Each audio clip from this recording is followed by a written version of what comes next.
Good evening, ladies and gentlemen. Welcome to the Independence City Council meeting. It's Tuesday, the 10th of November, and I miss the sun.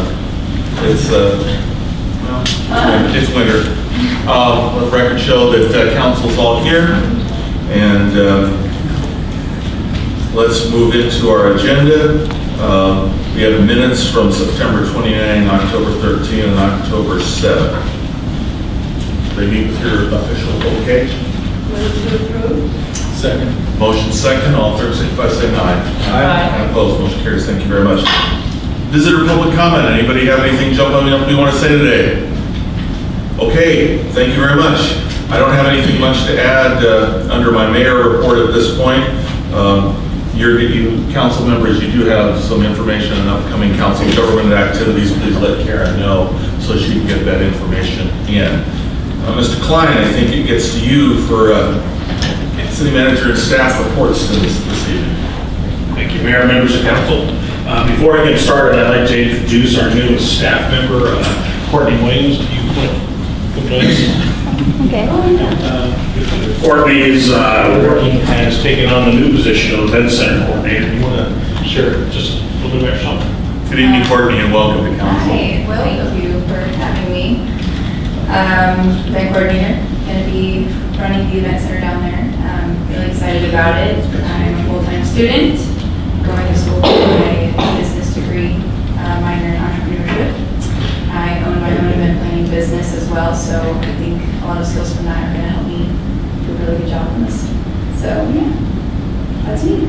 Well, we're looking forward to having you around the City of Independence, and I'm sure your energy will fit right in with our community. So welcome. Thank you. Yeah, I love it so far, so thank you. Courtney's already made quite a few positive changes downstairs and is actively soliciting business. So I think we're going to see a nice outcome of that. A few things. I'm bouncing in and out of the microphone's range here. We are, let's see, one of the things on my paper. So we are, have begun negotiations. I don't know if I mentioned this before, but we've begun negotiations with Wavestown Broadband. And so we have our attorneys working with theirs to develop a franchise for that. For now, they are just looking to bring fiber, I believe, to and through the community. We're not terribly clear on whether they're looking to go after any particular customer providing any services in the community. So we'll see if that unfolds, but they have the right to come in and have a franchise with us and have a service in the community. So, and I think we talked last time about different kinds of compensation, so just want to let you know that that's ongoing. Big event, mark your calendars for August 21st, 2017. You'll send a reminder for us, won't you? Huh? You'll send a reminder for us? I'll send one or two reminders.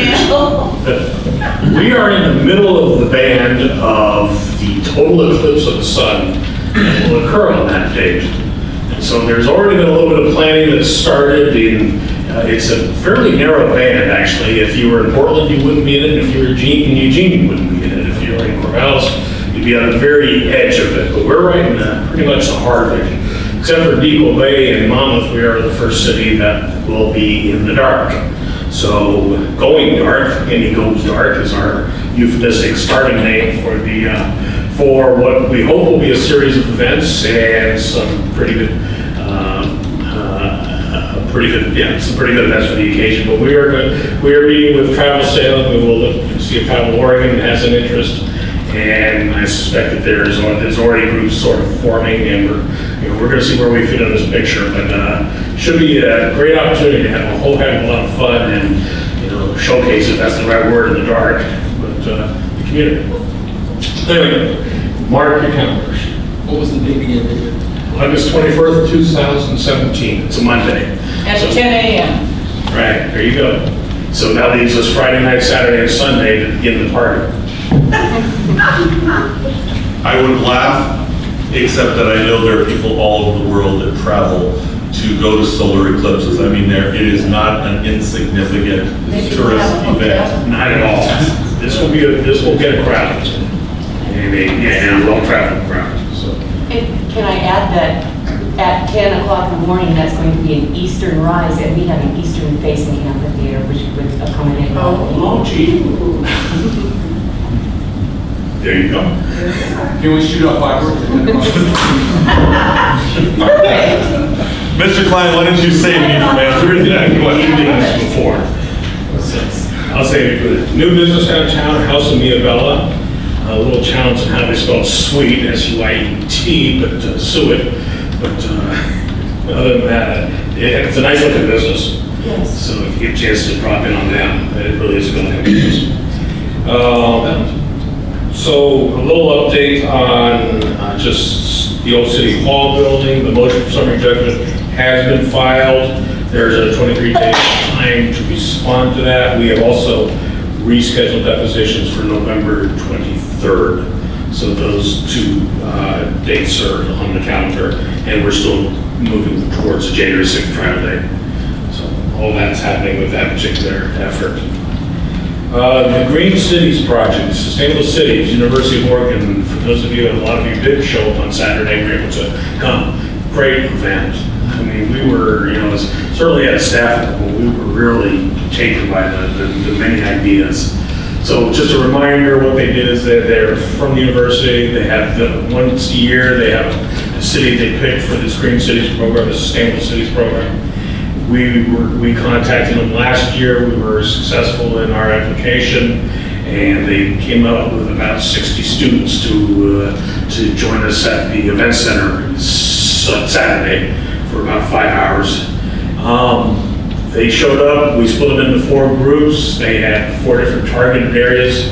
2 of them, one was a western gateway, the entry at the border of Monmouth and Independence into the community, come up with some kind of vision to make that unique and distinguish itself as an entrance into our community.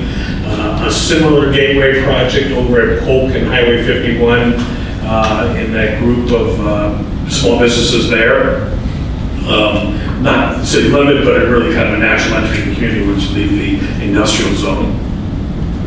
Along the railroad on 2nd Street, I think we've got some really, really interesting ideas there that I think we're going to be following up very quickly with. Our community development director is really enthused about some of the things that he heard at that location. I am too. And so that's going to be kind of that should be a whole lot of fun working on that. And then there was a group, and I really frankly, I don't recall what they came up with, but Mary worked with them, that wandered around town and just deployed some of their various skill sets and had some perhaps overlapping ideas with other ideas. So we will see some, I believe it said to be 600 individual ideas that will be culled, that we'll still see the full list, but that will be culled to probably 60 ideas that they will present to us, and I hope that they will be a little further culled in terms of what they think is important. But that said, we want to see them all. So anyway, fun project, great turnout, and a lot of excitement. I think we're going to see a couple of these guys and gals back here, someday looking to work for Independence. They've already told us they'd like to. They like what they saw here. So we might find some internships or something that might match their skill sets and give them some more on-the-ground experience in the community. So a fun group to be with. The mayor's son was part of the group, and needless to say, he was one of the most knowledgeable of the bunch. Anyway, let's see. You probably saw in the documents I sent you the article in the Portland Business Journal about all the innovative things going on in the community. It has really resonated and grown in terms of the impact of that article. In fact, tomorrow, Sean, the director of Technology Associate of Oregon, Skip Newberry, will be sitting for an interview by phone with the Washington Post about what is going on in this part of the world with our innovation efforts. So that is catching a little bit of fire. So we'll see how that goes. But I think it's pretty exciting. I think what the take we're on. What we're looking at this has been innovation has always been part of the fabric of the community. This isn't something new. Technology certainly is. The big data, the Internet of Things. But that's just another way of looking at innovation. another way of looking at creativity. And so that's always been part of what this community's done. And I think, that's the story. And that's the story that we think that we hope will get picked up. And speaking of innovation, the Innovate Oregon program is moving forward with the district and the high school doing more work there. Recently, we hosted, on similar lines, we hosted staff from Congressman Schrader and Senator Wyden's staffers to kind of get them up to speed on some of the things we're doing. We brought them here, and I believe the Congressman is looking to come here in person to do a tour of the community and get a sense of all the different projects that are ongoing. But I think they're pretty intrigued by all the, again, all the efforts. It's been a busy time, I'm sure you know that, but I think it's been a real productive time, and it's getting some notice. We talked to you about the food hub earlier, and that project's moving forward. We have applied several times for funding for the F Street Bridge. It looks like we are making some headway. Mike has been working closely with ODOT on this, and we are now a finalist in 2016. We're well postured to be in the money. So we're really pretty excited that we have a good shot at this. There were some 230 applicants, and I think we're down to 25. Is that the number that are for further consideration? I don't know the total number off the top of my head. It's a much smaller number. Yeah, it's small. Only 10 cities. Most of the money went to counties. So we're definitely in the running, and we're really hopeful of getting that. Another similar, well, not another similar, but another effort that's ongoing that should be real helpful in the coming years. I was at a electronic vehicle conference and ran into somebody from the Energy Trust of Oregon, and their expertise was in biogas cogeneration. So what that is putting a tailpipe on the wastewater plant and getting the energy, reusing the energy from that.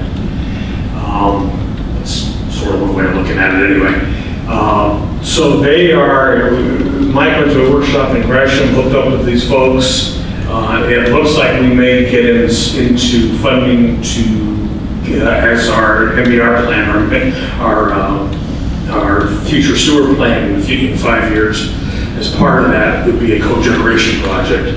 In Gresham, what that means in Gresham, they are actually net zero on all their utilities, because all the amount of energy they produce from methane that is put back into the system more than makes up for the energy cost of operating the entire system. In fact, they put surplus energy back onto the grid. So we're real interested and anxious to do something similar here when the time comes. And again, we're about 5 years out from talking to you. Well, we'll talk to you sooner, but we're about 5 years out from seeing that future sewer plant improvement in this location.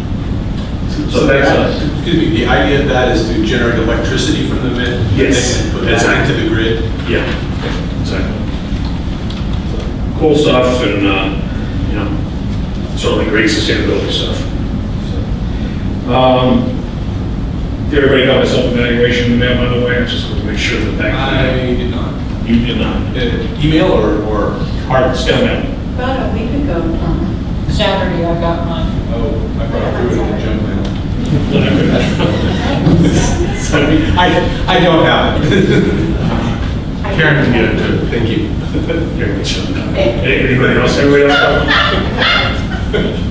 Big manila envelope, No, I don't. Top secret. Top secret. All right, we'll keep moving. That's what I have. I think I'm covered at least. Great. Thank you. Questions? Ms. Gloria? Or did you? Can I ask Go ahead. you over there? Mr. Klein, I was moving more quickly. Sorry, my attention was reading ahead, I'm sorry. Which congressman is coming for a visit? Is it Schrader or Wyden? Congressman Schrader. With the senator, we have the congressman's coming. Thank you. Hopefully. They were actually sure until they actually arrived. Can you see their feet? Good evening again. I put on in front of your replacement page, there was a typo in there, so that's been corrected. probably the main thing I want to talk about is we've got the audit is still in progress, and there's a new GASB. It's a government accounting standards board pronouncement that we're implementing this year, and it's fairly complicated. It has to do with pensions, and it adds a whole lot more pages to the final document, and it's all riveting reading. So anyway, we have moved the presentation of the audit to January, but the audit will be completed before the deadline at the end of the year. So, but I just wanted to make you aware of that because we're coming up to the December meeting, and it doesn't look like we're going to be able to get that report all put together in time for that meeting. So we moved it to January. I hope that is okay with you. Fine. Other than that, you have my report, and just would entertain questions or comments? Questions? Thank you for the, go ahead. I did have a couple of questions. Please do.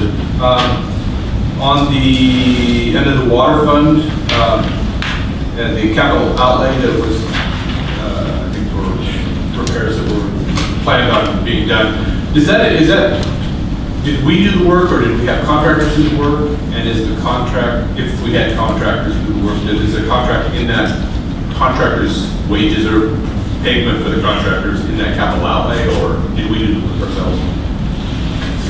That was contracted project.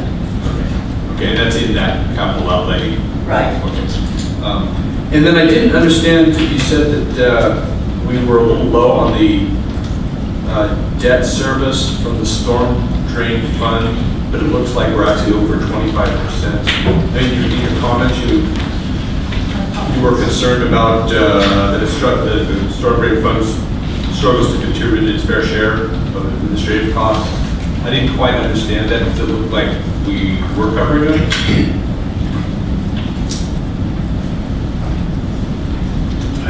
Yes, okay, so what I mean by that is the storm drain fund,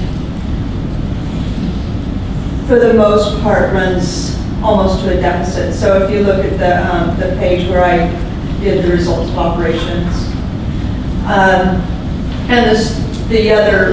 the sewer and water fund are operating and covering costs. So the storm drain, if you add in the overhead, the administrative overhead, then they come up with a deficit. Okay. And so that's what I mean by that. Okay. I think okay. Additional questions? Thank you for providing the depth in advance. It allows us to take a real good look. Appreciate it, and thank you. We're on time, on target, and we're moving forward. Yeah. It's great. Thank you. Okay, gonna keep us moving forward, folks. Okay, we don't have any unfinished business. To new business, we have the dismantler license renewal. And morning, sir, or good evening. Good Howdy. evening, councilors. So the issue is a 3-year renewal for the pick-apart location on Monmouth Street. It's a dismantler of motor vehicles location. They've applied for a renewal license. I conducted a review of that and found that the location is still owned and operated by the same people that it had been previously. We had no issues at the location. I conducted an on-site inspection, was given access to anything that I asked for. And everything appeared to be operating as it should. My recommendation is we move forward to approve that. Additional questions? The report is contained in the packet, so. Ready for a motion? Sure. I move to recommend approval of the application from GNR Auto Wreckers Incorporated. I I have a motion second by Diane. Is there any further discussion? Thank you for the completed report. I really appreciate it. Thank All in you. favor, signify by saying aye. Aye. And opposed, motion carries. Thank you very much. Next item, I think, Chief, I think you have this one? I do. Good evening again. Good evening. Nothing new to you all. This is the curfew ordinance. I'll just give you a quick timeline though to let you know the speed of government. So April 28th, you were at the high school and a young man asked why the ordinance in Monmouth and the ordinance in Independence that governed curfews couldn't be more similar. On September 29th, we had a joint council meeting in which we met with Monmouth, and at that time, the consensus was to move forward adopting language similar to Monmouth's ordinance in our own. So today, before you is a new wording for an Independence curfew ordinance, 18-109, which would make our wording, times, and restrictions the same as Monmouth's. The only difference that you can see, and I believe in your packet you have the version that the attorney left the strike through on, and that would be the fine in Monmouth was written in as an actual dollar amount, and our attorney did ours as our ordinance calls, where it's a range that the municipal judge can choose. And that range level, that class C violation, is on both sides of the one that Monmouth has. It's both below it and above it is the range. So, entertain any questions you might have. I think everyone's pretty familiar with this. Not a question, but just a suggest or a query if you're planning some follow-up on this. Pending passage, are you going to let the high school know so that they can let the student body know that they were effective in making this change? Yes, our plan is to feed that back through the high school, through our school resource officer, Bob Barr. I did have a question. Under section 1A, at the very end of it, should there be an or there after the semicolon? In section B, there is an or. I'm wondering if there should be one after section A.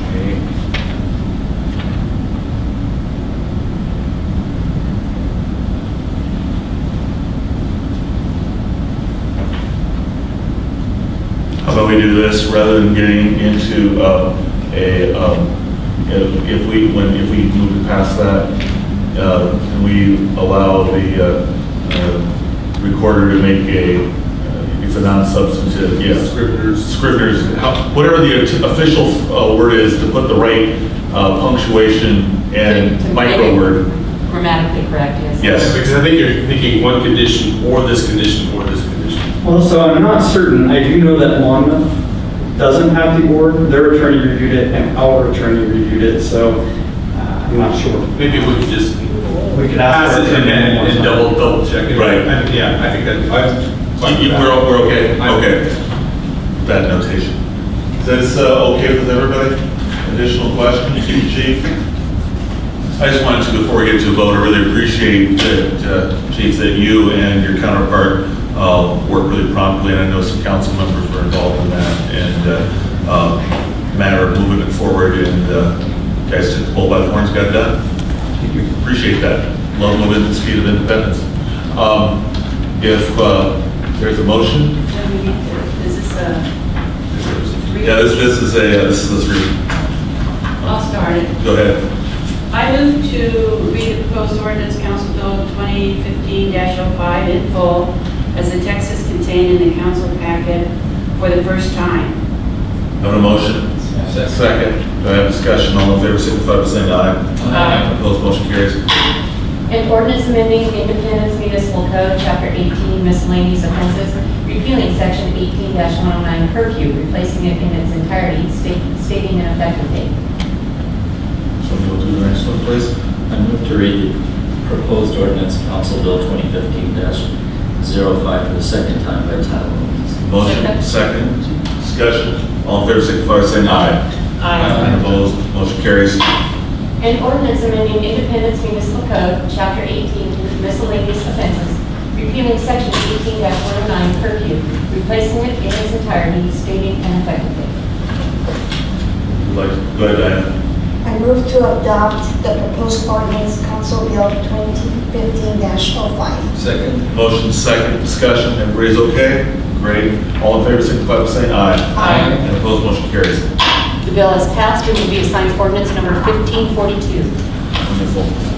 The reason we went through that, for those of you in the audience, is that the way our code's written, we have to go through and have it read 3 times, and when there's unanimous, we can do this all in one sitting. There are announcements that we need to do, because we have an executive session, a couple of executive sessions that we're going to go to. Do people have council announcements at this point? No council announcements? No council announcements? I could give you one if you want. Thank you. We have more time before the Santa train Oh, comes. okay. It's not Thanksgiving. All right, You well, can't talk Santa until Thanksgiving, right, Jerry? Right. There you go. Okay, we're going to go to executive session. I have my piece of paper I have to read. The Independent City Council will now meet the executive session pursuant to ORS 1926602E for the purpose of negotiating real property transactions, and immediately following the City Council will meet executive session pursuant to ORS 1926602DE for the purpose of consulting with the city's labor negotiation. Designated city staff shall be allowed to attend the executive session regarding labor negotiations. Representatives of the news media and designated staff shall be allowed to attend both executive sessions. Representatives of the news media are specifically directed not to report any of the deliberations during the executive session, except to state the general subject of the sessions as previously announced, and no decision will be made in the executive session. This time the council will adjourn the conference room for the realization of the executive sessions. Once all the executive sessions are adjourned, we will return to open session in the council chambers. Any decisions from any executive session will be deliberated at that time. Please. No actions required upon your return. Okay, great. We let people know that, so we're not going to do any other business when we get done, except we'll walk back in and adjourn the meeting. So let's take a couple of minutes and get back there, but if you need to make a quick stop, that's fine. So in 5 minutes, we'll reassemble the council chambers. Okay.